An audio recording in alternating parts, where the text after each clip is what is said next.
I've always had a state of anxiety even when I was at work, but I could control it. It didn't affect my work, but I've always felt very anxious and quite nervous, but when I retired it seemed to snowball. I've also got OCD. People who don't suffer from things like this have no idea. Like with OCD, checking things before you go out in the morning, and sometimes it'll take me an hour before I get out, but I'm determined to go out and I always get out. I try not to miss any appointments people make for me, but the anxiety, yes, it has affected my life, but I'm determined it's not going to get me. I will carry on no matter what. Creative recovery has helped me a great deal with my anxiety and my panic attacks. They've let me have a go and do things I never thought I could do. I've always written poetry at school, gazing out of the window, writing poetry when I should have been concentrating on the maths. Always top in English, always bottom in maths. I had a major panic attack in the cafe. They took me to the hospital and I wrote a poem about the events of that day, which I called A Funny Turn. And then I wrote a few more poems. I've just finished my second book. My books are all about poetry, and I've just written a script for a play. My writing is, it's a little bit different. It's like Pam Ayres crossed with Peter Kay. Some of it's happy, some of it's sad. Creative recovery has helped me immensely.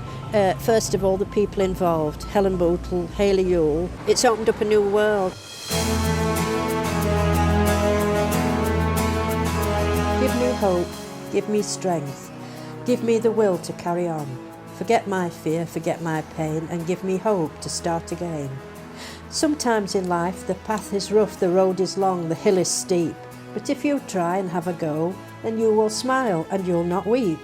So give me hope and give me joy to get me through, dear Lord, I pray. For without hope my life's a sham, and I don't want to waste another day. When I started feeling a bit more confident, I was asked if I'd like to be a volunteer with the Trust's mental health access team at Pudworth. So I joined them and we set up reading clubs. These reading groups are people who've been referred by the doctor suffering from anxiety, depression, to take them out of themselves a couple of hours a week into another world, reading different kinds of stories and discussing the stories. I have a very active mind. A big imagination, you could say, and it takes me into another world and it takes my mind off other things. It has helped me a great deal. It's calmed me down because I'm that busy writing. I haven't time to worry about things, and now I've started working with Helen. I work in the office, try to help her a little bit. It's something to get up for in the morning, and it's definitely opened up my writing. What I always wanted to do all my life was art, but your parents in those days didn't always let you do what you want, but I'm doing it now, and I know I'm old now, but it doesn't matter.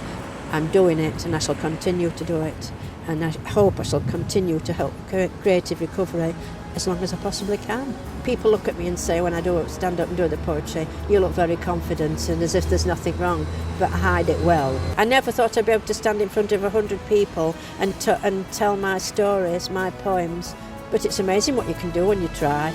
And if you can cheer people up and get them laughing, you're halfway to recovery.